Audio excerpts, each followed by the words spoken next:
Yvonne, who's in the School of Linguistics and Speech and Communication Sciences, is talking about student feedback and how we shape our approaches to our teaching. Thanks, Katrina, and thank you very much for the invitation to be part of this lunchtime seminar.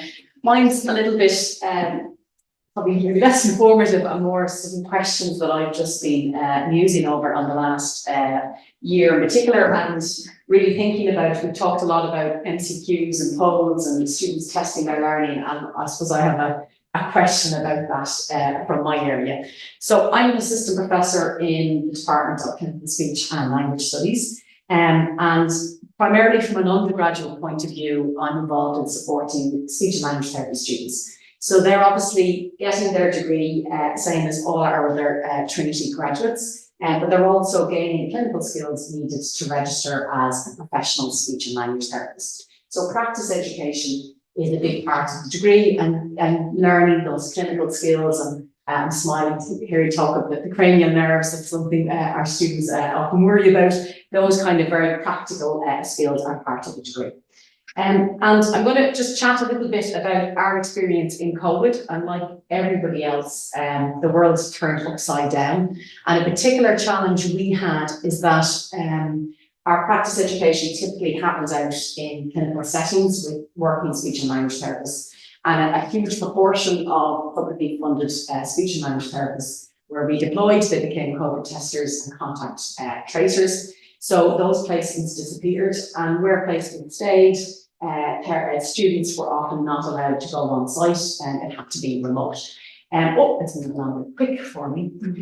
So our students were at risk of not graduating, and we had to really think quite quickly how would we support them to develop these clinical skills. So we moved very quickly towards telepractice, so using teleconference software to assess and interact and intervene with patients and clients. We adopted a lot of simulation-based learning, so we bought in a package, and we also developed some of our own, so using virtual or simulated case presentations to develop those clinical skills and clinical decision-making. And then we also had our own virtual clinical workshops, so developing discrete skills. You'll see some of our students there learning how to use law signs, which are signs used with children who are not speaking. So we used all of these together to really plug the gap that we had emerged in that context. And we were lucky enough to obtain some funding through the Strategic Alignment of Teaching and Learning Enhancement Fund to really look at this experience of using technology to support practice education in this pandemic context and what did we learn.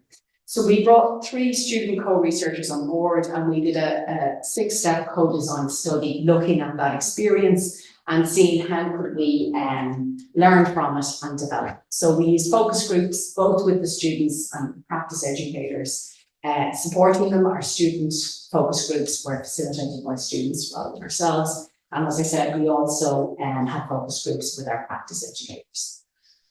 And the aim of this study then was to really identify what were the opportunities and challenges in using technology-enabled practice education alongside in-person, face-to-face regular clinical placements, and how could we enhance students' experience into the future. And as an output then of that project, we developed a toolkit that would really support future students, so preparing them for using telepractice and simulation-based learning. And I'm not really going to talk about that today. I really want to talk about the feedback piece, the kind of experience of students in learning, and how we reflected on that in the interim. So what did we learn? Well, this technology-based practice education came in very, very quickly. It was rapidly adopted, and there was little time for planning. And our students and our practice educators really went into it without preparation. And that brought its challenges, but we also saw great resilience. It was like, well, this is what we have, and this is what we have to do. And I think it's a real testament both to our students and practice educators how they responded to this challenge. And we also saw challenges in supporting families and clients in engaging in telepractice, because again, they mightn't have the technology, they mightn't have that experience. And then we also had challenges related to maybe not a good match between the competencies being focused on and the form of learning, and that was related to the pandemic itself and the context of learning. But I suppose most interesting for today to me were the opportunities that came out of it. And really, I think because we adopted it so quickly, people did things they mightn't have tried in a normal context. And I think from our focus groups, there was a real sense of achievement, that we had found a way to do things. Everything was give it a go and let's do it. And sometimes it worked and sometimes it didn't, and then we changed again. And I think this practice educator kind of summed it up really nicely. It's like, yeah, we did it. And I think that really resonated across the focus groups. And then thinking then what the opportunities were for our students and what could we bring forward from this experience, there was a lot I think that's kind of interesting from a teaching perspective. So we found that really telepractice as a way of interacting with families made our students interact much more with the wider multidisciplinary team and with families. Often when you have an in-person face-to-face experience, you work with that person and you don't have to talk to anybody else. But if you need to get a camera set up on a teleconference link organised, often they ended up talking more to the nurses or to a family member, and they started to get much more insight into that person's world. And that also came about from seeing clients in their own environment rather than in the clinic room that we had provided.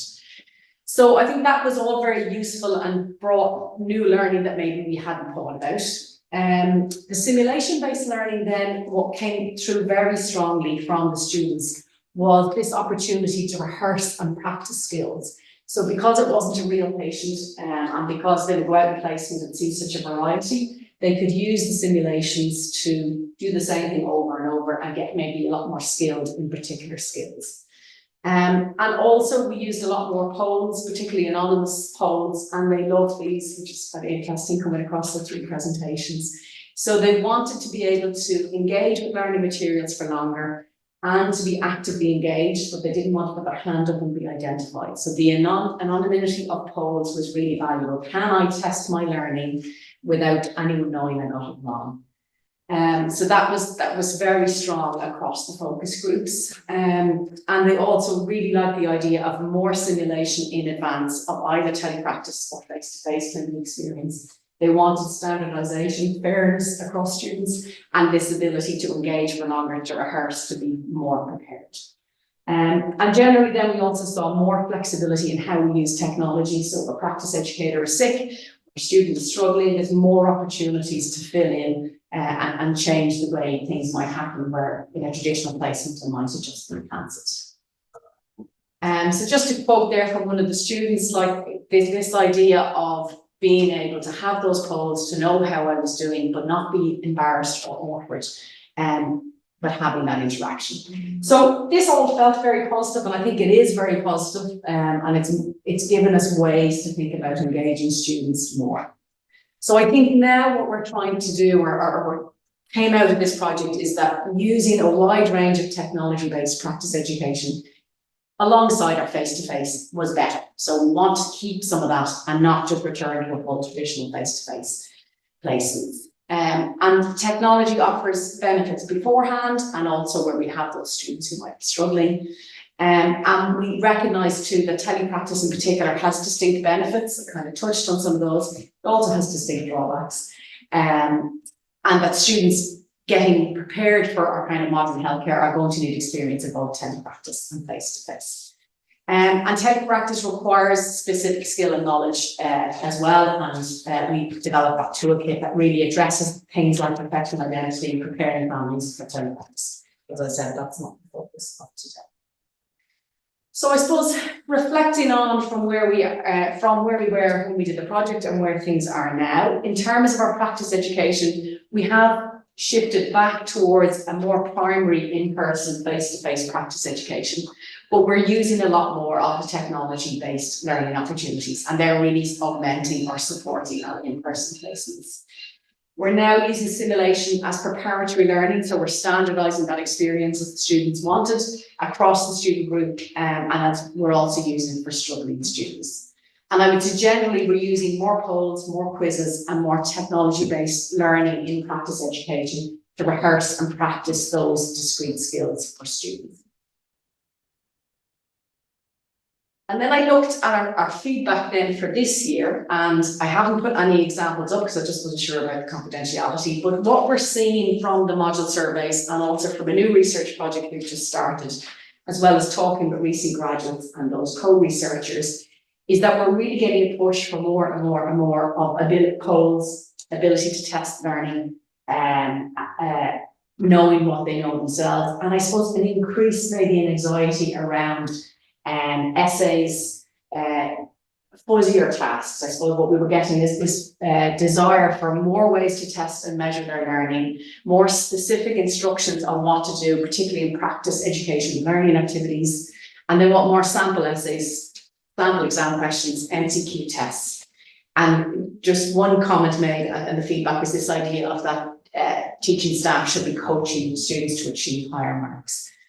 And then anecdotally talking to some of our co-researchers with this idea that COVID has had an impact on confidence, that students aren't as confident maybe as they were before, that they're not as brave in approaching the learning task.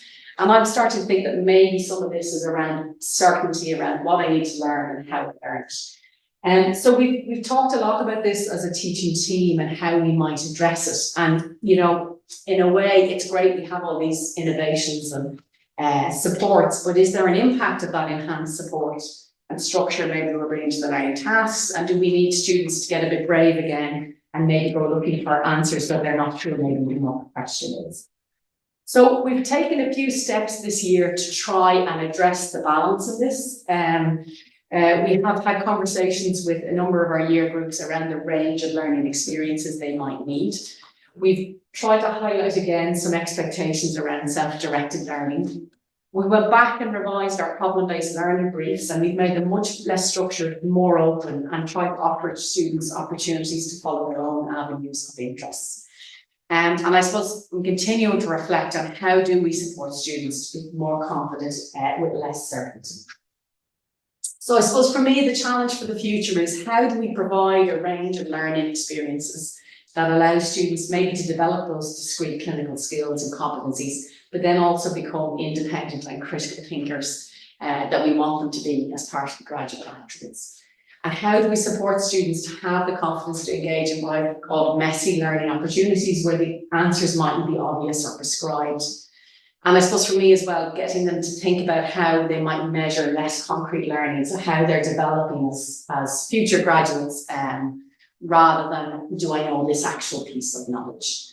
And I suppose it's the last point I kind of want to think about is how we build confidence in engaging at a third level of education. So that's everything from me, and I hope to have just raised a few questions there at the end. Thank you.